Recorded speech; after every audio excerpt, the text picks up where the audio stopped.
Et en parlant du vignoble de Saint-Émilion, il s'apprête à vivre une première. Un vin va être vinifié dans un fût rotatif, un outil qui allie tradition et innovation et qui a été conçu pour les vins rouges de très haute gamme. Hélène Chauin, Dominique Mazer.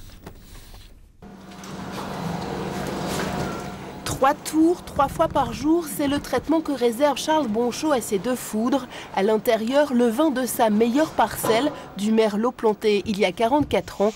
Il a vendangé mardi. Il n'y a pas de miracle, c'est pas une baguette magique.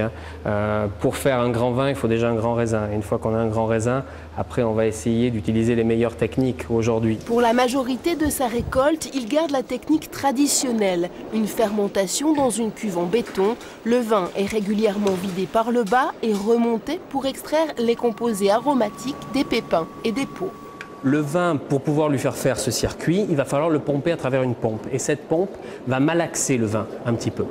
Ça, c'est le premier inconvénient. Le deuxième inconvénient, moins on malaxe le vin, mieux c'est. Dans nos recherches, le but, c'est d'essayer on va dire, de respecter le plus possible la matière première, donc le raisin. Le foudre rotatif propose une extraction plus douce. Il met aussi le raisin en contact avec le bois dès la fermentation, de quoi espérer un vin de qualité supérieure. Un vin avec beaucoup de tanins, mais des tanins tout veloutés, des tanins souples, des tanins subtils et non pas des tanins trop forts. Un vin bien évidemment très coloré, un vin très fruité aussi. Coût de l'investissement, 8 000 € pour 2 foudres rotatifs. Charles Bonchot parle d'un achat déraisonnable qu'il espère payant.